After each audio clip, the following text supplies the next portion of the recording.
اس میں ایک کریکٹر بڑے ابھرے تھے، شیر افضل مروت صاحب.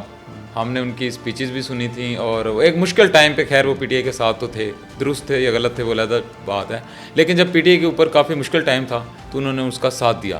اب وہ گلے شکوے کر رہے ہیں مختلف چینلز کے اوپر عمران خان صاحب سے بھی اور پی ٹی آئی سے بھی، تو کیا لیڈرشپ کی جانب سے اس طرح کر ان کے ساتھ رویہ رکھنا یہ درست ہے؟ دیکھیں، عمران خان صاحب کے حوالے سے ایک چیز مشہور ہے کہ وہ بہت زیادہ احسان فراموش ہیں. وہ دوستوں کے دوست نہیں ہیں.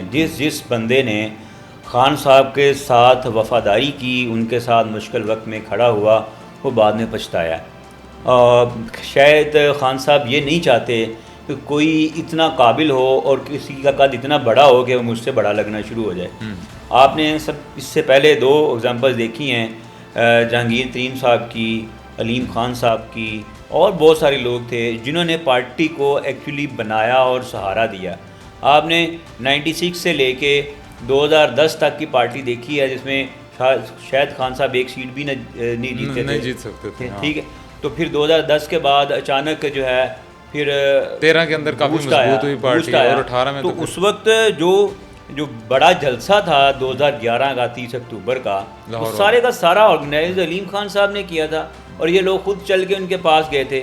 علیم خان صاحب نے اور جہانگیر خان ترین صاحب نے 7-8 سال جو پارٹی کا مشکل وقت تھا، جو سٹرگل جس میں پارٹی نے بوسٹ کیا ہے، وہ تو انہوں نے دیا ہے. سرمایہ انہوں نے دیا ہے، ٹائم انہوں نے دیا ہے، اپنا جو مائنڈ تھا، جو اپنا علم تھا، وہ پارٹی کو دیا، اور پھر جا کے پارٹی اتنی بڑی بنی، اور پھر 18 میں وہ اقتدار میں بھی آئی. جب اقتدار میں آئے تو انہوں نے پھر ان دونوں کو سائڈ لائن کیا.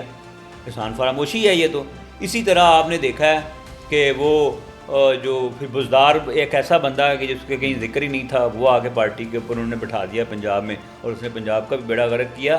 نہ صرف پنجاب کا کیا، پارٹی کو بھی لے ڈوبا. وہ ابھی دیکھیں میری بات، میں ابھی اسی طرف آ رہا ہوں. شیر افضل مروت صاحب کا سین بھی سیم ان کے جیسا ہی ہے.